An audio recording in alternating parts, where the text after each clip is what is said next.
Welcome back to the north, where the fish enjoy the clean. Little white dude.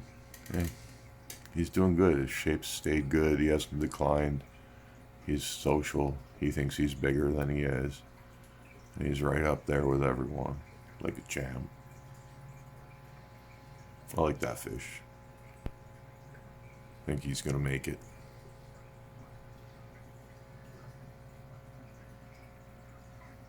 This is fast becoming the dominant fish in the tank. Dominant male. I'm assuming he's a male. He's paired off with the dominant female, so he has standing now.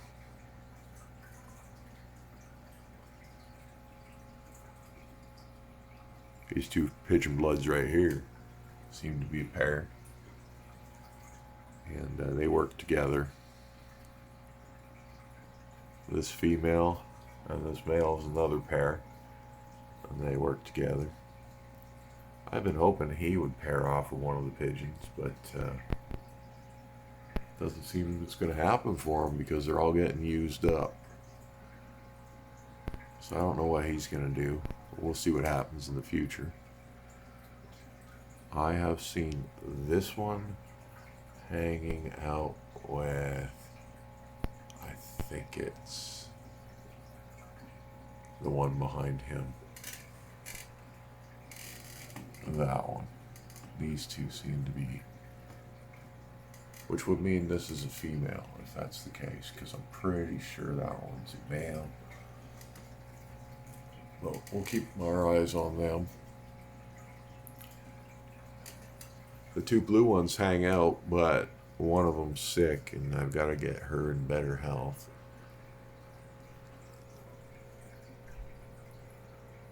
He's not really hanging out with anyone yet. One of the younger fish in the tank, though. Probably just not ready. The red one here. This white one gets excited when others are breeding, but hasn't paired with anyone. Just behaves, I would say, like a male. But his finnage kind of says female, so I don't know. You never know with these fish till you see one lay and another one create fertile eggs. You just don't know. Could be two females. That happens a lot too, so. He's definitely a male. He's confirmed 100% male. He's made babies.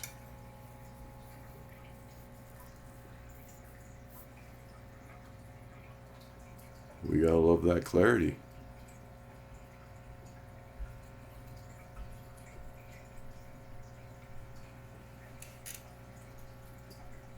There's just no denying it. Healthy fish mean clean water. They go hand in hand. Here's our baby tank. Don't know how many we can see. But some of them are hiding, some of them aren't. Looks like several are here. They're generally around the parents. They're getting to that age where they wander off and just do their own thing now too, so.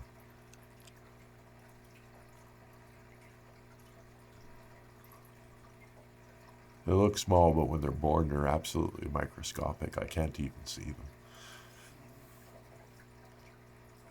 They're going to start rapidly growing soon.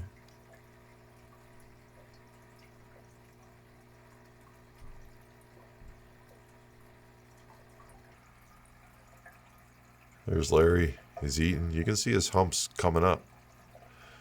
Because I've decided to put him on a feeding regimen no differently than I would a discus. So I'm feeding him sort of lightweight foods that won't bind him up, won't over protein him.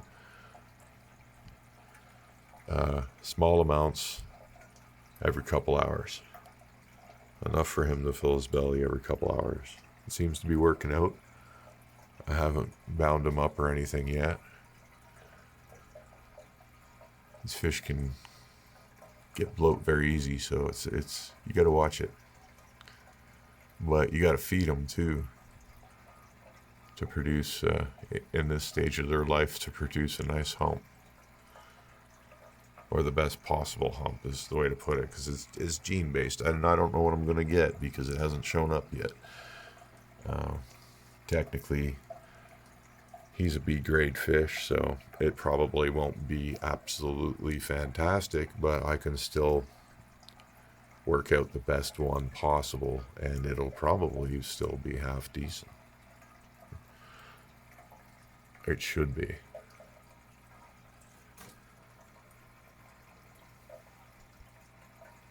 And I mean, they classed him too young, to be honest, so they could have been wrong. They also slip a gem in every now and then, and he could be that. We won't know. We won't know at least for another month or two, probably a month. We'll see a nice head developing on him, and we'll know better. If he would have to be older to truly know. That's the thing about how young I bought him, but it's always a gamble. You always roll the dice. We'll see what attributes it displays, but based on the fins being long and streamy in the back and the color being like dominant, he holds his strong color the whole time. He doesn't fade like most of the others do. Even under the stress of a new environment, he held his color. Most of the time they fade, and you just see the stripe and the background and the blue on top just disappears, because that's what happens if they don't like their water, or they don't like their conditions, they don't like their food. So, but it's also genes, and he's got good quality color genes. He's got really nice fins. Chances are it's going to be an excellent fish, but we won't know until we grow it. He's a grower, not a shower at this point. Well, he'll be a shower soon. Just need a few weeks, and it's just going to be like Jiffy Pop. Just going to pop right out of the tin foil. That's why I got to keep him fed. I got to keep something in his belly pretty much at all times, so that he has all the nourishment he needs to grow the biggest head hump he can. The water's super fresh. I changed it yesterday. I'm treating this system exactly like I treat the discus system. And the Oscars benefit from that as well. Of course, so do these guys over here. They're all doing spectacular in their beautiful clean water.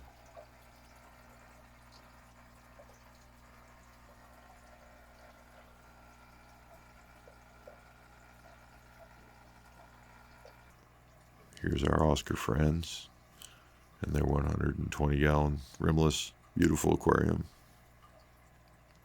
The nicest glass in the house. And the Oscars get it, not the discus. Biggest fish get the biggest tank. That's how it works.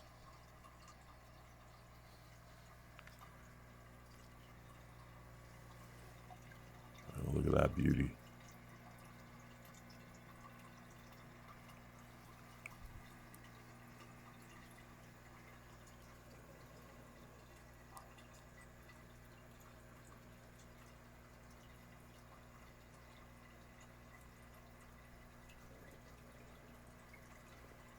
These guys had their system all cleaned up. The only thing I didn't do yesterday was clean the glass. The glass actually needs to be cleaned, and this could, if I did that, this would actually look a little bit better. Believe it or not. Look at her. She's all beefed up.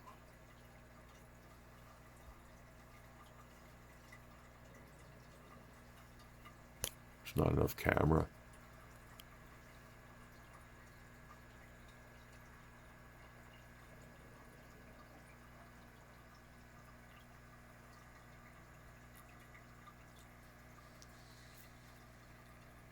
There's never conflict.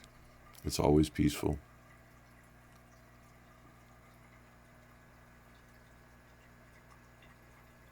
Just a normal cichlid tank with big cichlids.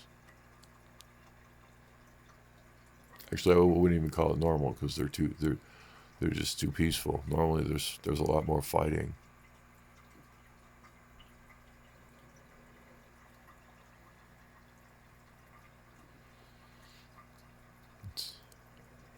Next day after water change right here, folks. All these tanks in today's video had water changed yesterday.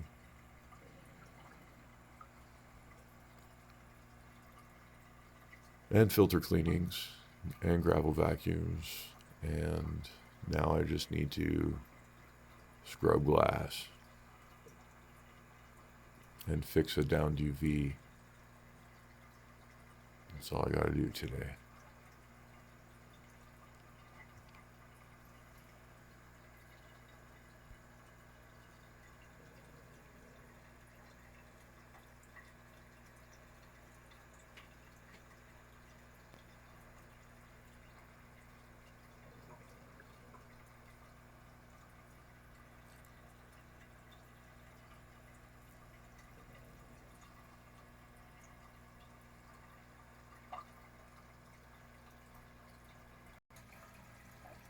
I'm definitely excited to watch this guy grow.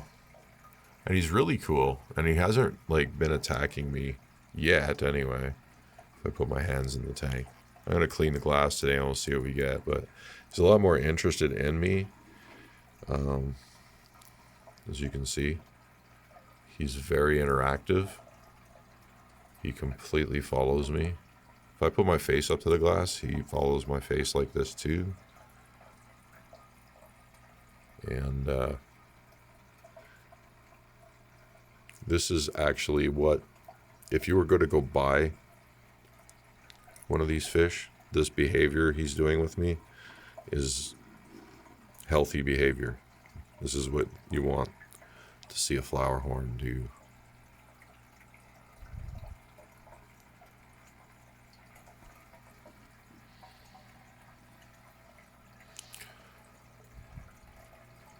It's aggression, but it's also curiosity. They're very curious. I don't think he's trying to attack me. When I go in the tank, he doesn't so far try to attack me. That'll probably change, but I'm going to keep sticking my hands in there. And when he does come for me, I will challenge him so that he learns. They seem to be intelligent. And that's what I do at the Oscars. Instead of getting scared and pulling my hand out and thinking, oh my God, he's going to kill me, I actually leave my hand in there and I tighten up my skin because they don't have teeth. It's just if they pinch your skin, it hurts. They'll bruise you. So you tighten up your skin so they can't get a hold of you, and then you challenge them. Start poking them. Literally, don't punch them. Just give them little pokes with your finger, and show them that that you fight back. You simulate that. You don't actually do it. You simulate it, and they'll actually learn to respect you. Now, when I go in the Oscar tank, they all get out of my way. And they lay down. They don't mess with me. They don't get aggressive with me.